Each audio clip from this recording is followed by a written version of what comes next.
Hello everyone. तो सभी को नमस्कार दोस्तों। इस वीडियो में हम यूपीएस यूनिफाइड पेंशन स्कीम के बारे में डिस्कस करेंगे और ये एनपीएस से कैसे अलग है। तो हमारे देश के केंद्रीय सूचना प्रसारण मंत्री श्री अश्विनी वैष्णव जी ने 24 अगस्त 2024 को इस बात की घोषणा की है कि जो मोदी सरकार ने यूपीएस यूनिफाइड पेंशन स्कीम को लागू कर दिया गया, कैबिनेट की इसके ऊपर मोहर लग गई है और यह 1 अप्रैल 2025 से लागू हो जाएगी। इससे टोटल लगभग 23 लाख केंद्रीय कर्मचारियों को फ़ायदा मिलेगा और केंद्रीय कर्मचारियों के पास ऑप्शन रहेगा, वो एनपीएस में रहना चाहे एनपीएस में रह सकते हैं, यूपीएस को ऑप्ट करना चाहे तो उसको ऑप्ट कर सकते हैं। राज्य सरकार के पास भी ऑप्शन है, वो इसको लागू करना चाहे तो कर सकती हैं, ना लागू करना चाहें तो ना लागू करें। लेकिन अगर राज्य सरकार भी अगर इसको लागू कर देती हैं तो टोटल लगभग 90 लाख कर्मचारियों को इससे फ़ायदा मिलने वाला है। अब यूपीएस के अंदर क्या क्या बदलाव हुए हैं उस बात की डिटेल डिस्कशन कर लेते हैं। अगर कोई कर्मचारी 25 साल की सर्विस अगर पूरी कर लेता है तो उसको रिटायर्ड मंथ से 12 महीने पहले की एवरेज सैलरी का 50% अश्योर्ड पेंशन के रूप में मिलेगा। अगर 25 साल से कम और 10 साल से ज़्यादा है तो यह वैल्यू कम रहेगी। कितनी रहेगी अभी उस बात की पूरी डिटेल आई नहीं है, जैसी आ जाएगी तो डिटेल डिस्कशन के लिए एक और दोबारा वीडियो बन जाएगी।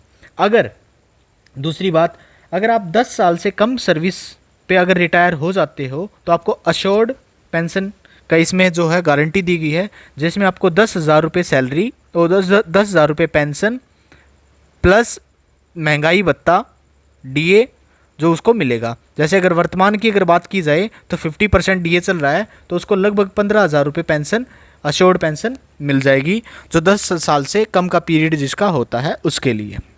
क्लियर हो गया। तीसरा जो इसमें बदलाव किया गया है वो ये बदलाव किया गया है एनपीएस से अलग है। इसमें जो कर्मचारी हैं उसको महंगाई भत्ते का जो डियरनेस रिलीफ जो होता है उसका पैसा इसमें मिलेगा, जो all India consumer price index for industrial workers पर आधारित है।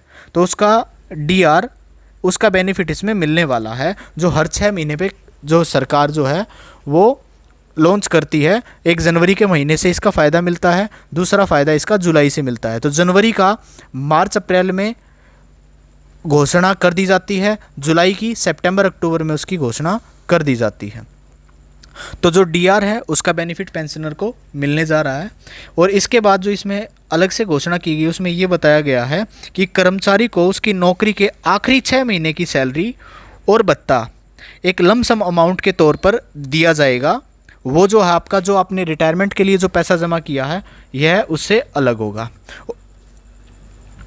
और दूसरी बात जो इसमें बदलाव किया गया है, जैसे एनपीएस में क्या होता था कि एनपीएस में एक कर्मचारी को अपने बेसिक सैलरी प्लस डीए इसका 10% जो है कर्मचारी को एम्प्लॉय को जमा करना होता था और इसका 14% जो है गवर्नमेंट